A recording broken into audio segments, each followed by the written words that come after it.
a lo largo pues, de mucho tiempo, sobre todo con la pandemia, cuando era incontenible el incremento en casos, pero sobre todo en decesos, que pues en algún momento cuando me contestaba el teléfono el doctor López-Gatell, le dije, oye, ¿no sería bueno crear una comisión independiente que investigara qué pasó con la pandemia? Como, sí, claro, sí, ya saben, me dio el avión.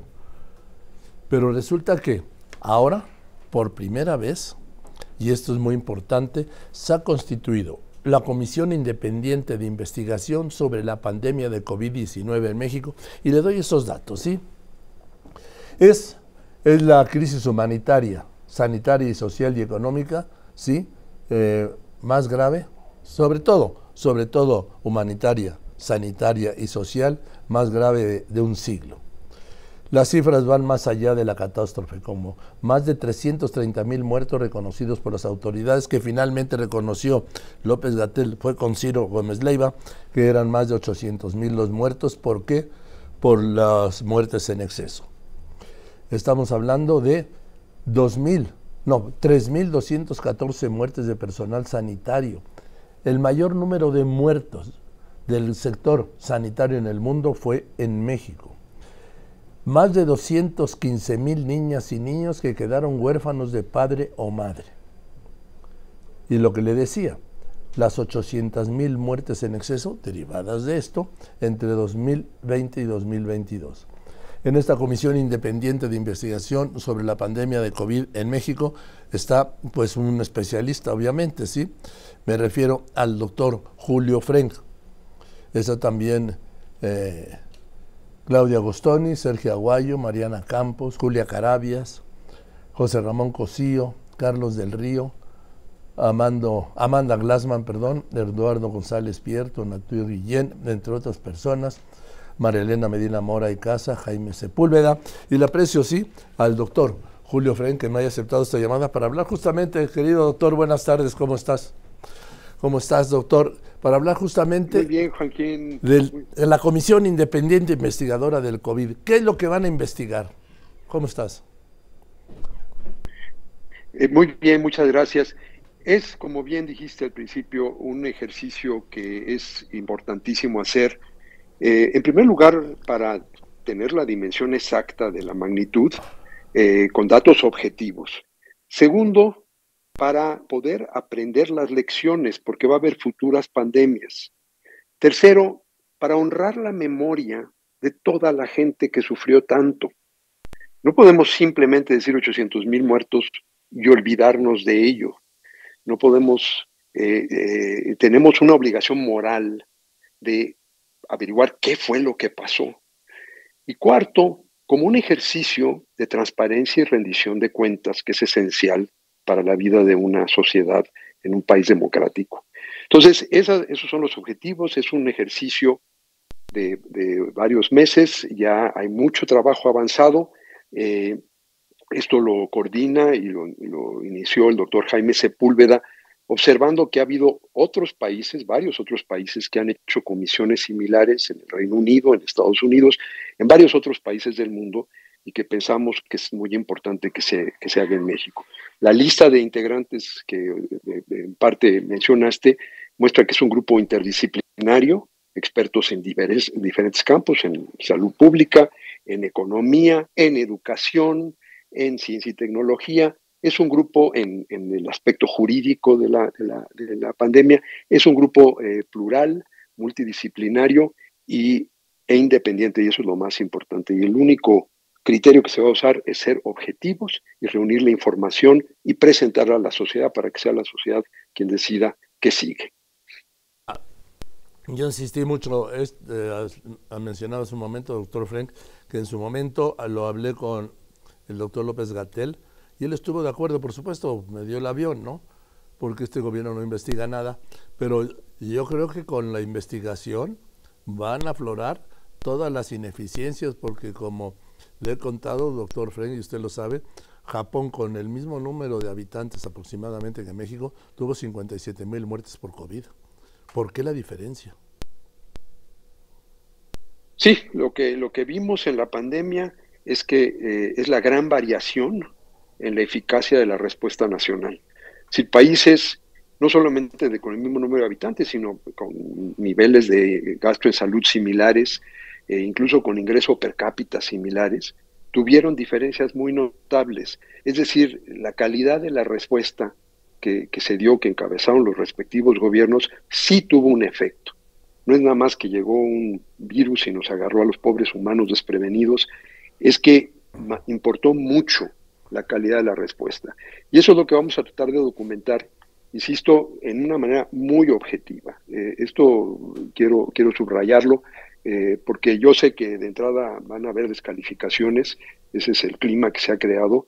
Aquí, al hacer un grupo tan amplio, plural, en algo que me da gusto escuchar, que tú lo habías discutido ya, Joaquín, que de hecho pues, parece que había acuerdo, porque es algo de sentido común, es algo que, como digo, le debemos a la gente. Además, podemos pensar que la pandemia de COVID-19 ya pasó. Pues no, no ha pasado. Hay 800,000 personas que murieron, que dejaron viudas, viudos, huérfanos. Ahí están, siguen sufriendo. Hay 215,000 niños que se quedaron sin sus papás y sus abuelos, que ahora tienen que enfrentar una vida muy diferente a la que hubieran tenido si no hubieran muerto sus seres queridos. Hay la gente que tiene todavía secuelas de la enfermedad. Hay todos los espacios y los huecos que se crearon en el sector salud por todos los médicos y enfermeras que murieron durante la pandemia, y en empresas y en todo tipo. Hay el rezago de una economía que sufrió realmente durante la pandemia, y luego quizás lo más dramático, hay el futuro ya hipotecado de millones de niños que perdieron clases o que tuvieron una instrucción de pésima calidad, o los niños que incluso niños y niñas que simplemente dejaron ya de asistir a la escuela y no regresaron después de la pandemia.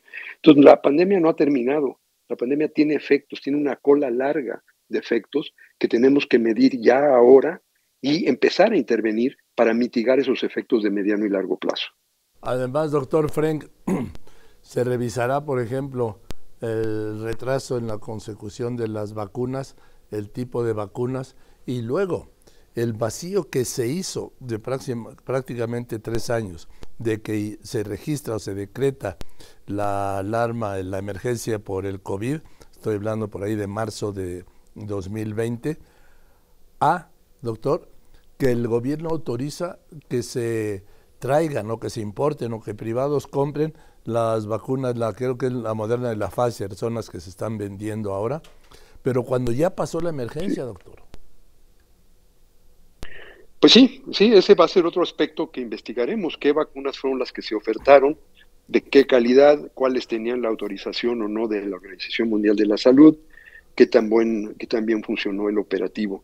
Pero es importante, aquí es muy fácil apresurarnos y tratar de borrar este pasado y decir ya salimos, no es cierto.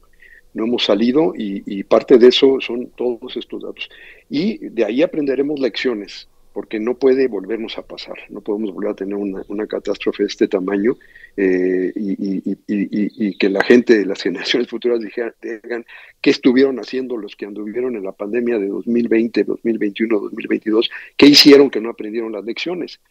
Se lo debemos a los que ya murieron y sufrieron, y se los debemos a las generaciones futuras, dejarles un mejor sistema de respuesta, de vigilancia, anticipación, prevención y respuesta a futuras pandemias. Además hay un factor, doctor Frenk, que cuando este gobierno en diciembre del 19, desaparece el Seguro Popular para arrancar, entre comillas, arrancar el INSABI el 1 de enero del 20, 2 meses después empieza la emergencia de la pandemia y no son capaces de recuperar el esquema anterior y siguen con este proceso de error y prueba, error y prueba, error y error del INSABI.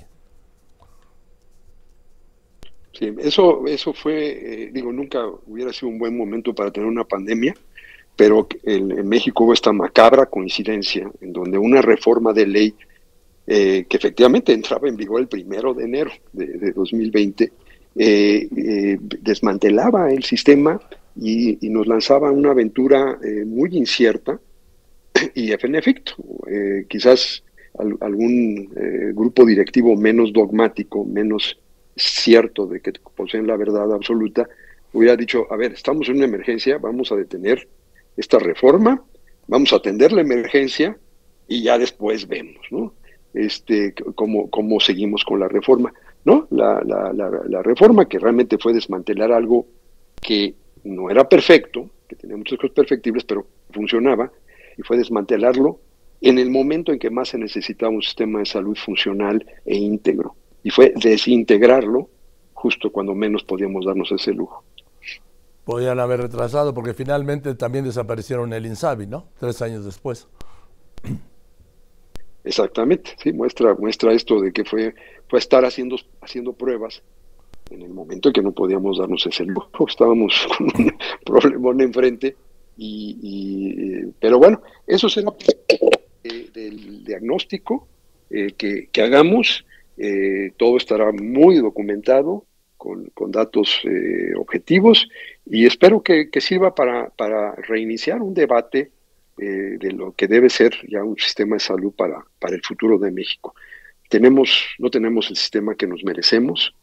Lo que había antes no era perfecto, pero había mucho que se hubiera podido perfeccionar, y ahora tenemos que empezar quizás de un punto más atrasado de lo que estábamos antes de la pandemia. Entonces hay mucho que reconstruir, mucho que hacer, pero tenemos que hacerlo sobre la base de aprender las lecciones, y ese es el espíritu de esta comisión independiente. La idea es presentar el informe por ahí del mes de abril. Ese es el acuerdo que hemos tomado. Hay una página de internet de la comisión, se va a entrevistar a muchísima gente, no es nada más un grupo de expertos ahí recluidos, vamos a escuchar testimonios en la página de internet de la Comisión Independiente.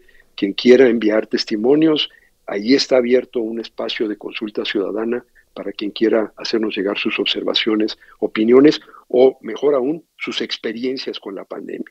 Y trataremos de incluir todo eso. El equipo, hay un equipo de investigación que está trabajando en esto intensamente, coordinado por el doctor Jaime Sepúlveda. Estamos luego los comisionados que iremos revisando y supervisando el proceso. Pero en realidad queremos que sea un ejercicio lo más abierto a la sociedad, con la mayor y máxima participación ciudadana posible. Mire lo que va a pasar, doctor Fren, con este procedimiento. Como estamos en campaña, el régimen va a activar todo su aparato digital y van a rebasar, van a agotar su sistema de recepción con puras opiniones buenas, que les fue bueno, bonito y barato. Sí, pero ese es un riesgo, pero vamos a compensar eso con una investigación que ya está muy avanzada. No empezamos cuando se hizo la comisión. Hay mucha información, hay muchos datos, y lo que estamos haciendo es reunirlos y dar esta perspectiva. Sí, mucho es de salud, pero también queremos ver los efectos en la economía, las empresas que quebraron porque no hubo apoyos fiscales, los efectos en la educación, que son particularmente preocupantes, y tener esta visión integral de lo que fue esta catástrofe de salud y también de la economía, y en efecto una catástrofe humanitaria como no la habíamos tenido en un siglo. Ahora, doctor Fren, por último, ¿van a pedir el testimonio de los funcionarios de salud que tuvieron que ver con el manejo de la pandemia? De López-Gatell, sí. El secretario de Salud, el director del INSABI en su momento, de COFEPRIS, en fin, de tantas instancias del sector salud. Sí, a todos ellos se les ha solicitado un espacio para entrevistarlos. Esperemos que accedan. Obviamente no tenemos medios para obligarlos, pero a todos se les ha invitado, en efecto. La secretaria de Economía, la secretaria de Educación Pública, en fin, solo por citar algunos.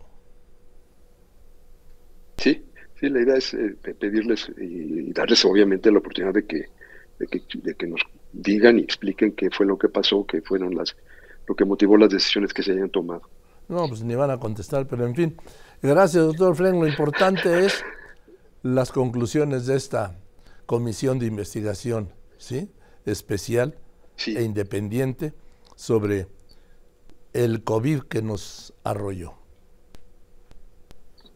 Sí, así es, y espero que cuando salga el informe tengamos la oportunidad de volver a conversar, Joaquín, ya con los resultados. Venga, sí, ese compromiso hecho. Doctor Fren, le mando un abrazo. Igualmente, Joaquín, muchas gracias por el espacio. Hasta Está muy luego. bien el doctor Julio Frenk.